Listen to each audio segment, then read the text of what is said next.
দুনিয়া যতই সাজাও বান্দা মনে রাখো তুমিও থাকতা না, দুনিয়াও থাকতো না। তুমিও যেমন মৃত্যু হবে, এই কায়নাতেরও মৃত্যু হবে। এই দুনিয়ার প্রত্যেক মানুষের মৃত্যু হলে সেটারে মৌত বলে, আর একদিন গোটা সৃষ্টি জগতের মৃত্যু হবে সেটারে কিয়ামত বলে, সেটারে কিয়ামত বলে। কেউ থাকবে না, আল্লাহ কথাটা বারবার মনে করাইছে। তোমার যেমন মৃত্যু হবে সৃষ্টি জগতেরও মৃত্যু হবে। ইজা সামাউন ফাতারাত ওয়া ইদাল কাওয়াকিবুন তাসারাত। আল্লাহ বলেন ইজা শামসু কুফিরাত। আল্লাহ তাআলা এভাবে বারবার বলেন ইজা সামাউন শাক্কাত। আসমান ভেঙে যাবে, চূর্ণ বিচূর্ণ হয়ে যাবে, তারকারাজি খসে খসে পড়বে, সূর্য চন্দ্র আলোহীন হয়ে পড়বে। আল্লাহ তাআলা বলেন ইদা রাজ্জাতিল আরদু রাজ্জা। জমিন পাউডারের মতো রেজা রেজা পাউডার হয়ে যাবে। আল্লাহ তাআলা বলছে পাহাড়গুলো তুলার মতো ধুলির মতো উঠতে থাকবে। আল্লাহ বলছে বান্দা একদিন আমি গোটা কায়নাত আমি শেষ করে দেব, আমার সংসার আমি গুছায় ফেলবো, আমার এই কায়নাত আমি আল্লাহ তাআলা ইসরাফিলের সিঙ্গার ফু দিলে আমি আল্লাহ তাআলা গুটিয়ে ফেলবো। এই কথাটাই আপনাদের সামনে এখানে আমি শুনাইতে চাই, এই অল্প একটু শুনে। আল্লাহ তাআলা এখানে এই কথাটাই তুলে ধরছেন কোরআনের বহু সূরায় যে বান্দা এই সৃষ্টি জগৎ একদিন থাকবে না, কিয়ামত হবে, একদিন ইসরাফিল ফু দিবে। ইসরাফিল যেদিন ফু দিবে, কোরআনে এই বর্ণনাটা দুই ভাবে আছে। একটা হলো ইসরাফিল প্রথমবার ফু দিবে, আরেকটা হলো ইসরাফিল দ্বিতীয়বার ফু দিবে। ইসরাফিল মোট দুইবার ফু দিবে। প্রথমবার ফু দিলে জমিনের মধ্যে ভূমিকম্প শুরু হবে। আল্লাহ বলেন এই ভূমিকম্পটা গোটা পৃথিবী একসাথে, আমার সৃষ্টি পুরাটা একসাথে নড়বে। ইন্না জালজালাতাস সাআতি শাইউন আযীম। আল্লাহ বলেন বান্দা দুনিয়ায় বহু ভূমিকম্প তুমি দেখছো, তবে মনে রেখো কিয়ামতের ভূমিকম্প, ইসরাফিল ফু দিলে প্রথম যে ভূমিকম্প হবে, কিয়ামত সংঘটিত হওয়ার জন্য, গোটা সৃষ্টিটা ভেঙে চুরে যাওয়ার জন্য, সেটা হবে বড়ই ভয়ানক, সেটা বড়ই ভয়ানক। ইয়াউমা তারাউনাহা তাযহালু কুল্লু মুরদিআতিন আম্মা আরদাআত। কোরআন শরীফে আছে এই প্রথম ভূমিকম্প যখন শুরু হবে জমিনে, ইসরাফিলের ফু শুরু হবে, সব কিছু যখন ভাঙতে শুরু করবে, আল্লাহ তাআলা বলেন যে মা তার দুধের বাচ্চা কোলে দুধ খাওয়াচ্ছিল, ওই মা সন্তানকে ছুঁড়ে ফেলে দিয়ে পাগলের মতো ছুটতে থাকবে। ওয়াতাদাউ কুল্লু যাতি হামলিন হামলাহা। যে মায়ের পেটের বাচ্চা 10 মাস পূর্ণ হয়ে গেছে, এই আর ঘন্টা 2-4 ঘন্টা পরে বাচ্চাটা প্রসব হবে। আল্লাহর কসম, আল্লাহ কোরআনে বলছে সেই গর্ভধারিণী মা 10 মাস যে তার সন্তানকে গর্ভে লালন করেছে, ইসরাফিলের ফু দিলে জমিনের কম্পন যখন শুরু হবে, ভূমিকম্প, তখন এই গর্ভধারিণী মা এভাবে দৌড়বে, এভাবে ছুটবে, নিজের বাচ্চা নিজের থেকে খালাস হয়ে পড়ে যাবে, মা ফিরেও তাকাবে। ও তারা নাসা সুকারা। আল্লাহ বলে সমস্ত মানুষগুলো বাতালের মতো দৌড়তে থাকবে। এইভাবে সব কিছু কাঁপতে কাঁপতে সব কিছু কিছু দূর গিয়া গিয়া ভাঙ্গা ভাঙ্গা পড়বে, মুখ থুবড়ে পড়বে। তো আল্লাহ রাসূল সাল্লাল্লাহু আলাইহি সাল্লাম বলেন সমস্ত কিছু এই সৃষ্টি জগতের যা আছে আল্লাহ ব্যতীত সব কিছুই প্রথম ফুঁয়ের পরে কাঁপতে কাঁপতে ভূমিকম্পের মতো হয়ে জমিনের তলদেশে চলে যাবে। মাটির উপরে তখন একটি সুতা আর থাকবে না, আর কিছুই। এই হলো কিয়ামত, প্রথম ফু, প্রথম ভূমিকম্প। নির্দিষ্ট একটা সময় পরে আবার আল্লাহ তাআলা ইসরাফিলকে জীবিত করে আবার বলবেন আরেকটা ফু দাও, একটি নির্দিষ্ট সময় পরে। সেই সময়টা কতদিন? এর একটি বর্ণনা থেকে, নবীজির একটা বর্ণনা থেকে মুহাদ্দিসিনে কেরাম বলছে এই দ্বিতীয় ফু আর প্রথম ফুর মাঝখানে, প্রথম ফুতে সব কিছু যখন কবরে চলে যাবে, তখন হতে পারে দ্বিতীয় ফু দিতে দিতে মাঝখানের সময় 40,000 বছর। আমার বন্ধু, আমার বাপ, আমার ভাই, রাত হইছে, কষ্ট সবাই করতেছেন, এতটুকু তো ভাবেন সর্বশেষ যেই লোকটা কবরে যাবে, শেষ হতে পারে তাকে কবরেই থাকতে হবে 40,000 বছর। তো এখন যারা মরছে, এখন যারা মরতেছে তারা কবরে আছে আজকে কত বছর? নবীজি সাল্লাল্লাহু আলাইহি সাল্লামের জামানায় যারা মারা গেছে তারা আজকে কতদিন কবরে? ওই নূহ আলাইহিস সালামের জামানায় যারা মারা গেছে তারা আজকে কতদিন? ভেবে দেখেন। আচ্ছা, এই শেষ লোকটাই যদি 40,000 বছর থাকতে হয়, আর যদি কবরের আযাব হয়, তার কি পরিমাণ কষ্ট পাবে সে, কি পরিমাণ কষ্ট পাবে। আল্লাহ রাসূল সাল্লাল্লাহু আলাইহি সাল্লাম বলেন, কবরের প্রথম শাস্তিটা কি? কোন ব্যক্তি যখন কবরের প্রশ্নের জবাব দিতে পারবে না, তখন আল্লাহর পক্ষ থেকে ফেরেশতাদেরকে বলবে, কাযাবা আব্দি, আমার বান্দা মিথ্যা বলেছে। ফাআফরিশুহু মিনান নার ওয়ালবাসুহু মিনান নার ওয়াফতাহু লাহু বাবান ইলান নার। আল্লাহ বলবে ফেরেশতাদেরকে, ফেরেশতারা আমার এই নাফরমান বান্দার কবরের মধ্যে জাহান্নামের বিছানা বিছিয়ে দাও, আগুনের পোশাক পরিয়ে দাও, আর জাহান্নাম বরাবর তার জন্য একটা দরজা খুলে দাও। এরপরে নবীজি বলছেন, ফেরেশতারা এই ব্যবস্থাপনা করে, আল্লাহর কসম বাফ, নবীজি বলছেন ফেরেশতারা যখন চলে যাবে, এই আগুনের বিছানা বিছাইয়া, আগুনের পোশাক পরাইয়া, আর জাহান্নামের দরজা খুলে দিয়ে যখন কবরে রেখে এই নাফরমানকে রেখে যাবে, তখন আল্লাহ নবী সাল্লাল্লাহু আলাইহি সাল্লাম বলেন, প্রথম মুহূর্তেই ফেরেশতা চলে যাওয়ার সাথে সাথে মাটি ডান দিক থেকে এই নাফরমানকে একটা চাপ দিবে, বাম দিকে ডান পাশের হাড্ডি পাঁজর ভাঙ্গা বাম দিকে চলে যাবে। বাম দিকের মাটি ডান দিকে চাপ দিবে, তো বাম দিকের হাড্ডি পাঁজর ভাঙ্গা ডান দিকে চলে আসবে। আল্লাহ আমাকে মাফ করে দেন। আল্লাহুম্মা ইন্নী আউযু বিকা মিন আযাবিল কবর। নবী সাল্লাল্লাহু আলাইহি সাল্লাম 5 ওয়াক্ত নামাজের পরে, আল্লাহর কসম বন্ধু, প্রতিদিন 5 ওয়াক্ত নামাজের পরে নবীজি কবরের আযাব থেকে পানাহ চাইতেন, প্রতিদিন। হযরত উসমান রাদিয়াল্লাহু তাআলা আনহু কবরের সামনে দাঁড়াইলে এই পরিমাণ কাঁদতেন, হাত্তা ইয়াবুল্লা লিহিয়াতাহু। হাদিসে আছে কিতাবে যে তার দাড়িগুলো ভিজে ভিজে যাইত, দাড়ি ভিজে যাইত, এই পরিমাণ কাঁদতেন কবর দেখলে। এরপরে তো সামনে ভাইয়া, বিষয়টাকে হালকা মনে করেন না। বাবারা আমার, ছেলেরা আমার, বিষয়টাকে দোস্ত আমার, হালকা মনে করেন। এই বেনামাজি জিন্দিগি কষ্ট পাইবেন, এই বেহায়ার জিন্দিগি কষ্ট পাইবা বাপ। আমি বলছিলাম আরেকটা কথা, আল্লাহ নবী বলবে একটা কথা, তো আল্লাহ বলছে, বান্দা আমি আর কতবার বললে, কেমনে বললে, আমি এর চাইতে দামি আর কোন কথা নাজিল করলে তুমি আমারে মানতা। আর নবীজি বলবে হাসরের ময়দানে, নবী বলবে, উম্মত তুমি জানো, হাদিসের তাফসীরের মধ্যে আছে, প্রত্যেক ব্যক্তি, আল্লাহ বলছে নবীকে, আমাদের নবী সাল্লাল্লাহু আলাইহি সাল্লামকে, বন্ধু আপনারে সামনে রাইখা আপনার উম্মতের আমল নামা আমি আপনারে সামনে রাইখা খুলমু। নবী সাল্লাল্লাহু আলাইহি ওয়াসাল্লাম যখন উম্মতের আমল নামা খুলে দেখবে, খোদার 365 দিনে কোনো দিন ফজরের নামাজের সেজদা নাই, 30 বছর সুদের ব্যবসা করছে, 50 বছর মিথ্যাই বলে গেছে, হারাম রোজগারি করেছে, 30 বছর যাবত মহিলাটা কোনো পর্দা করে নাই, ঘরের মধ্যে কোনো দিন শরীয়ত বলতে কিছু নাই। আল্লাহর নবী সাল্লাল্লাহু আলাইহি সাল্লাম তখন বলবে, উম্মত তুমি জানো আমি 23টা বছর অনবরত তোমার জন্য কেঁদেছিলাম।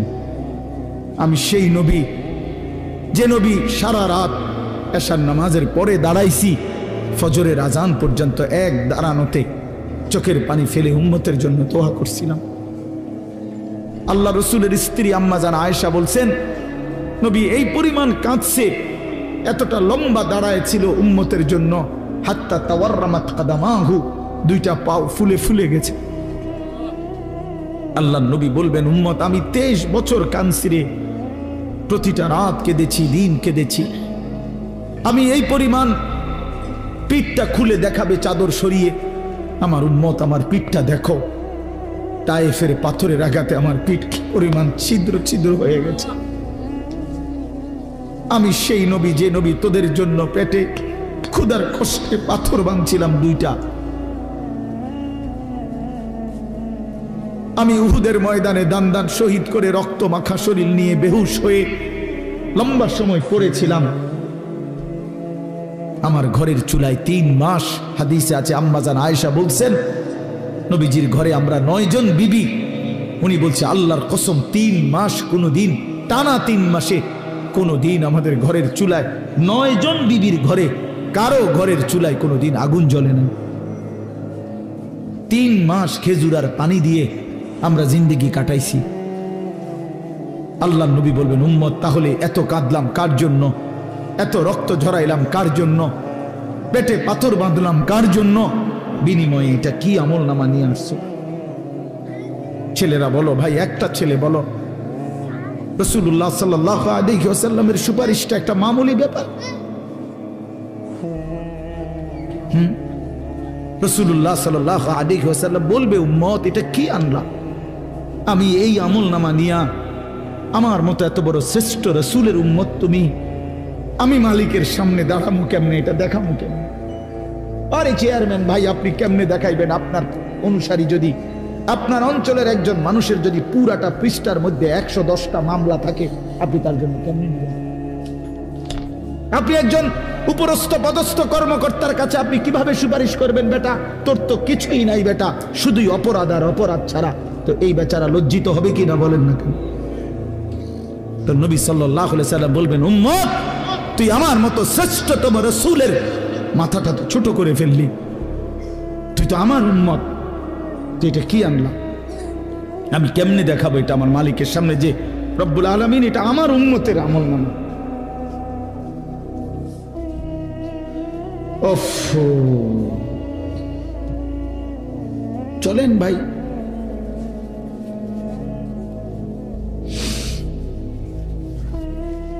এই জন্য দোস্ত আমার, বন্ধু আমার, আমি দিবানিশি এই চিৎকার চেঁচামেচি করি, এই আহাজারি আমার অনেক দিনের। মুসলমানের সন্তান ফিরবে, নওজওয়ানরা ফিরবে, মুসলমানের যুব সমাজ নামাজ পড়বে, আল্লাহরে চিনবে, এটাই আমার স্বপ্ন, এ আমার দিলের তামান্না। কারো প্রতি আলহামদুলিল্লাহ এখন আর দিলে শত্রুতা রাখি না, কারো বিরোধিতা, কারো প্রতি হিংসা করার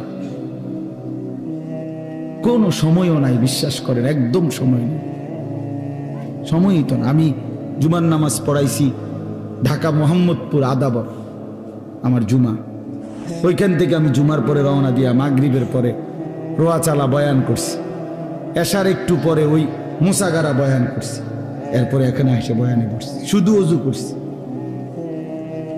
শুধু ওযু, শুধু সময় বাঁচানোর জন্য মসজিদের খানাটা খাই নাই, হোটেলে, পথের একটা হোটেলে মদনপুর পার হয়ে আইসা অল্প কয়টা ভাত খাইছি। এটা বলার উদ্দেশ্য হলো কেরামতি বুজুর্গি বুঝানো না, আল্লাহর কসম বুঝানো হইল এই কথার ফিকির যে কাউরে প্রতিপক্ষ ভাববার কোনো দরকার নেই, কোনো দরকার নেই। আল্লাহ আমাদের সবাইকে বুঝ দান করেন। প্রতিটা ছেলের প্রতি আমার অনুরোধ, বাবা তুমি নষ্ট হইও না, তুমি বরবাদ হইও না। এক বন্ধুর খপ্পরে পইরা, একটা সামান্য মোবাইলের খপ্পরে পইরা, একটা দুষ্ট নারীর খপ্পরে পড়ে, মেয়ের খপ্পরে পড়ে চরিত্রহীন হইও না, চরিত্রহীন। আল্লাহ তাআলা মানুষকে যেই চাহিদা দিছে সেটা পূরণের বৈধ ব্যবস্থাও দিছে। মানুষকে আল্লাহ তাআলা তৃষ্ণা দিয়েছেন, তো তৃষ্ণা নিবারণের জন্য পবিত্র হালাল পানীয় আল্লাহ তাআলা দিয়েছেন। মানুষকে আল্লাহ তাআলা ক্ষুধার চাহিদা দিয়েছেন, তো হালাল খাবারও আল্লাহ তাআলা দিয়েছেন। তো মানুষের লজ্জাস্থানের যেই চাহিদা, শাহওয়াত, যৌন চাহিদা, এটা আল্লাহ তাআলা দিয়েছেন, তো এটা পূরণের জন্য হালাল স্ত্রী আল্লাহ প্রত্যেক পুরুষের জন্য ব্যবস্থাও রেখেছেন। কেন নষ্ট হইল? চরিত্রহীন হইবা কেন? উলঙ্গ ছবি আর নর্তকীর পিছনে জীবন শেষ করে দিবা কেন? কি দুঃখে বন্ধু নষ্ট হইলা বলো? অনেক ছেলে তো এখানে বসছো মাশাআল্লাহ, কিন্তু অনেক ছেলের চেহারা দেখলেই বোঝা যায় ভাইয়া নামাজ পড়ো না, চেহারায় সেজদার চিহ্ন নাই। দোস্ত আমার, চিহ্ন নাই। আল্লাহ আমাদেরকে মাফ করে দেন। তো আল্লাহ তাআলা বলেন, ইসরাফিলকে আল্লাহ দ্বিতীয়বার উঠাবে, উঠাইয়া বলবে, ইসরাফিল আবার ফু দাও। এই আবার ফু দিলে এবার আবার জমিন কাঁপতে শুরু করবে দ্বিতীয়বার। তো প্রথমবার ফু দেওয়াতে জমিন কাঁপতে কাঁপতে সব কিছু কই গেছিল? নিচে, মাটির নিচে। মাটির উপরটা কি? খালি, ফাঁকা না? এইবার দ্বিতীয়বার যখন ইসরাফিল ফু দিবে, মাটি কাঁপতে কাঁপতে ভূমিকম্প শুরু হলে এবার জমিনের সমস্ত কিছু ভিতরে যেগুলো ছিল সব কিছু জমিনের উপরে উঠে আসবে একেবারে একটা সুতা সহ। গরু, ছাগল, মানুষ, জিন, স্বর্ণ, রৌপ্য, হীরা, মণি, মুক্তা, জহরত, সব সব সব, শুধু মানুষ না, একেবারে সব কিছু, একেবারে আদম আলাইহিস সালামের জামানা থেকে ইসরাফিলের ফু পর্যন্ত যত কিছু মাটির তলে গেছে সব মাটির উপর উঠে আসবে। ইদা জুলজিলাতিল আরদু জিলজালাহা, আল্লাহ তাআলা বলেন এই দ্বিতীয়বারের ভূমিকম্প জমিনে যখন হবে, ওয়া আখরাজাতিল আরদু আসকালাহা, জমিন তার তলদেশ থেকে তার ভেতরে যা কিছু বোঝা জমিনের মধ্যে ছিল সব কিছু সে জমিনের উপরে তুলে দিবে। তুলে দিলে তখন তাফসীরের মধ্যে আছে এই যে স্বর্ণ, রৌপ্য, মণি, মুক্তা, টাকা পয়সা, হীরা, জহরত, অর্থ সম্পদ, এগুলোর স্তূপ থাকবে। আশ্চর্য কথা শোনেন, সরাসরি হাদিসে আছে, নবীজি বলছেন এই স্বর্ণ, রৌপ্য, মণি, মুক্তাগুলো তখন আল্লাহর কুদরতে কথা বলবে। এইগুলা, এই অর্থ সম্পদগুলা, মানুষের যে অর্থ সম্পদ, এগুলো কথা বলবে। কি কথা বলবে? চোরেরে ডাক দিবে, আইনা সারিক, এই চোর, এদিকে বাটফার, এদিকে, এই সম্পদের জন্য চুরি করেছিলি, আজ যা দরকার নেই। আইয়ুহাল কাতি, এই ডাকাই, এদিকে, এখান থেকে নে, এই সম্পদের জন্য ডাকাতি করছিলি, নে এখন নে। সরাসরি হাদিস আছে, রাসূলুল্লাহ সাল্লাল্লাহু আলাইহি ওয়াসাল্লাম বলেছেন এই অর্থ সম্পদ ডাক দিয়া বলবে, হে আত্মীয়তার সম্পর্ক ছিন্নকারী বেঈমান, এদিকে, এই সম্পত্তির জন্য আপন ভাইকে বঞ্চিত করছিলি, আপন চাচাকে বঞ্চিত করছিলি, আপন ভাতিজারে বঞ্চিত করছিলি, এর জন্যই আত্মীয়তার সম্পর্ক ছিন্ন করেছিলি, এখন নে, যা লাগবে নে, হারাম কর এখন নে, সুদখোর কত টাকা দরকার তোর, এখন নে। আল্লাহর কসম, মানুষ পাগল হয়ে যাবে, অবাক হয়ে যাবে। আর এটা কি? এই এরপরের আয়াত, ওয়াকালাল ইনসানু মা লাহা, লোকেরা বলবে এটা কি,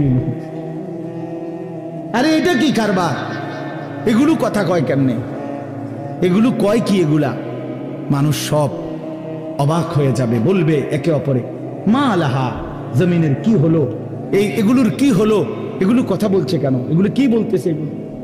অর্থাৎ কেউ তো কিছুই নিবে না, নিবে কিছু, কথা বলেন না কেন কারো কোনো।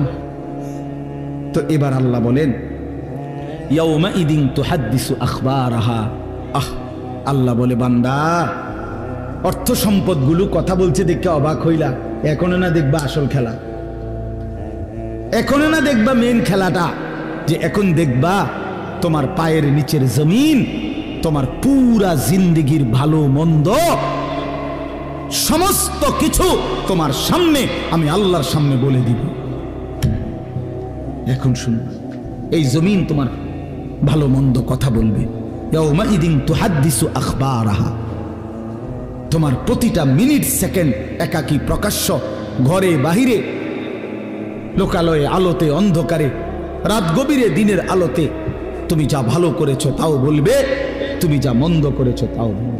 রাত গভীরে তাহাজ্জুদের নামাজ পড়ছিলা, এই জমিন এখন বলবে রাত গভীরে জিনা ব্যভিচার আর মদের আড্ডা, জুয়ার আড্ডায়, নারীর আড্ডায় পড়েছিলা, এটাও এখন বলবে। শুনবা, এখন শুনবা।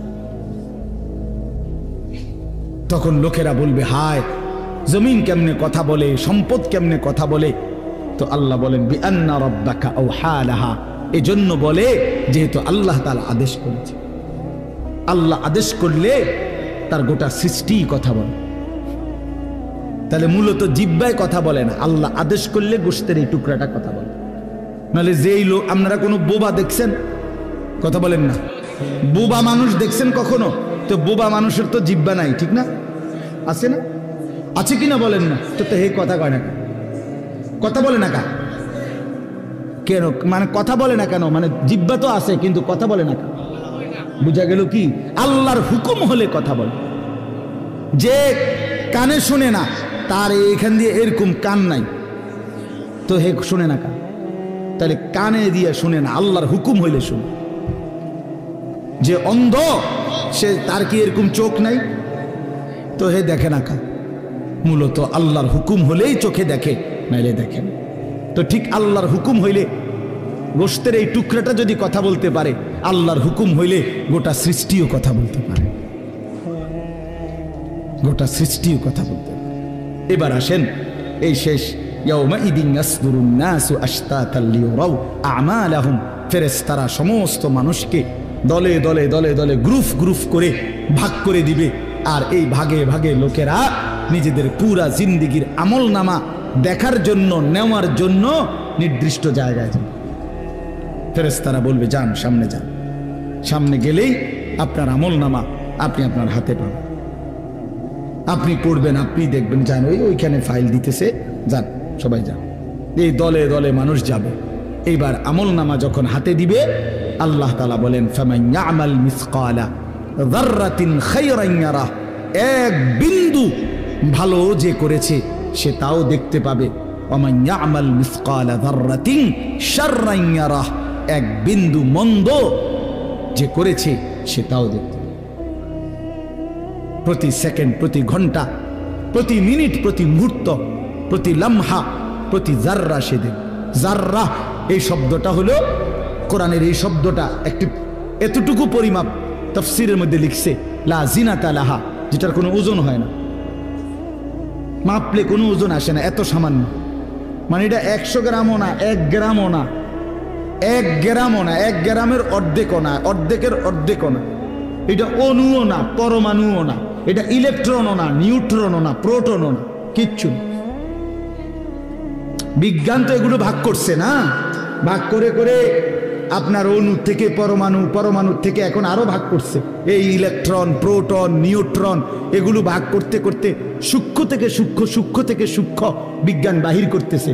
কিন্তু জাররা বলে যেটার কোনো ওজনই নাই, কিচ্ছু নাই, এটা এত সামান্য। মানে তুমি যেটারে কিছুই মনে করো নাই, আল্লাহ বলেন ওইটাই তুমি দেখবে, ওইটাই দেখবা।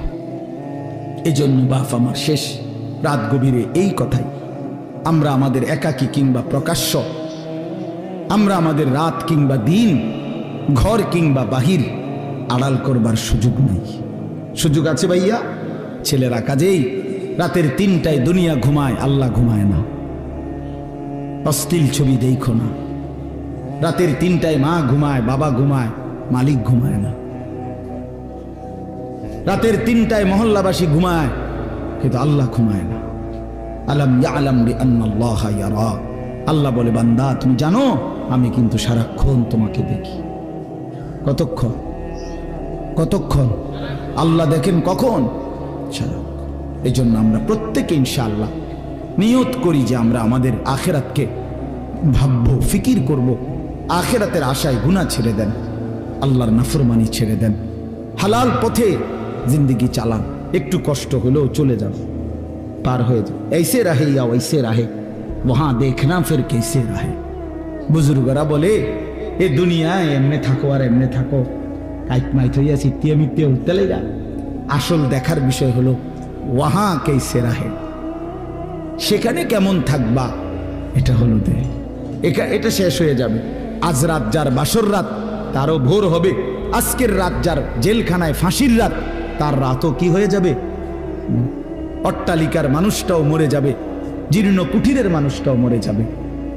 কোনোদিন দুঃখ যে দেখে নাই সেই সুখী মানুষটাও কবরে চলে যাবে। কোনোদিন সুখ যে দেখে নাই সেও মরে যাবে। আমিও না, আপনিও না, বাবাও না, সন্তানও না, মাও না, কেউ না, কেউ থাকবে না, কেউ না, কেউ না। আজকে আমরা কবরবাসীদের স্মরণ করে দোয়া করি, এই আগামী 20 বছর 30 বছরের মাথায় আমাদেরকে স্মরণ করে, আমাদেরকে কবরবাসী মনে করে, আমাদের পরবর্তীরা মনে করে। এই না জিন্দিগি? কথা বলেন না, এই না জিন্দিগি? এই জন্য আমরা ইনশাআল্লাহ সবাই মিলে ফিকির করি নিজের ভালো, নিজের কল্যাণ। এতটুকু যদি কারো বিবেক না থাকে ভাইয়া, তো সে বুঝলো কি? এই জন্য নিজের ভালো দেখেন। ওয়ালা তুলকু বিআইদিকুম ইলা তাহলুকা, আল্লাহ বলছে বান্দা নিজেরে নিজে ধ্বংসের দিকে ঠেলে দিও না, নিজের এত বড় ক্ষতি করো না বান্দা। এই পৃথিবী তুমি গেলেও থাকবো। এই আমরা যারা মনে করি, হ্যাঁ অনেক বয়স্ক মাঝ বয়সী লোক আছে, আমি থাকতে যদি আমার জি40 একটু ঘর দুয়ার জাগা জমি দলিল টলিল একটু লাইন ফাইন করে দিয়ে যাইতে না পারি, আমি মরলে তারা কেমনে চলবো কেমনে খাইবো হেবড়া কয় চা দোয়ানে বইয়া বইয়া হেবড়া কেমনে চলবো তারা না চাচা আমনে মরিলে আর পৃথিবীতে কামাই রোজগারি উপার্জন সব বন্ধ হয়ে যাবে আমনেই শেষ কামলা পৃথিবীর শেষ কামলা আমনে মরার পরে মানুষ সব আপনার জিফুত বহন খাইব চা দিয়া বিজাইয়া না ভাত তরকারি তো নাই আমনে মরলে কি আর ভাত তরকারি হবে কিন্তু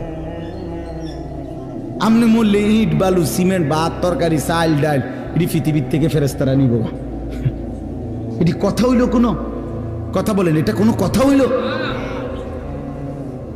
এই পৃথিবীতে আল্লাহ তাআলা যাকে হায়াত দিছেন তার জন্য রিজিকও রাখছেন অতএব দয়া করে এই ভুল না করি কেন সুদের টাকায় কিস্তির টাকায় হারামের টাকায় সন্তানকে আপনি উপার্জনের জন্য দুনিয়া দেশে কিংবা বিদেশে কেন পাঠাইতে হবে কে বলল আপনার এই দায়িত্ব আপনার দিল কে যে আমি বেটা জাহান্নামে গিয়া হইল তোরে বিদেশ পাঠান লাগবো সুদে টিয়া লইয়া কিস্তিতে টাকা লইয়া কেন বলেন না এটা কোনো ইনসাফের কথা হইল এটা পৃথিবীর কোন আইনে আছে না আল্লাহর কোন আইনে আছে তো এটা কি এটা হলো লুভি আমনে এবার কলজাটা খুললা চান এবার কলজার ভিতরে হলো লোভ এই জন্য এবার কিস্তি লইছে সুদ লইছে ফুতেরে টাকার মেশিন বানাইয়া পাঠাইছে বিদেশে যে তুই শুধু টাকা পাঠাইবি তোর চাচা জমি বেচবো তোর জেডায়ও জমি বেচবো উত্তর দিকে ইন্ডিয়া 10 শতক বেচবো হুঁচি টাকা রেডি রাখতে হইব নাই তো কি নাই তো কে বললো আপনারে হারামের মাধ্যমে আল্লাহর নাফরমানি করে স্ত্রী সন্তানের সংসার সাজাইতে এই সংসার সাজে না এই সংসার বরবাদ হয় আল্লাহ তাআলা আমাদেরকে বুঝ দান করেন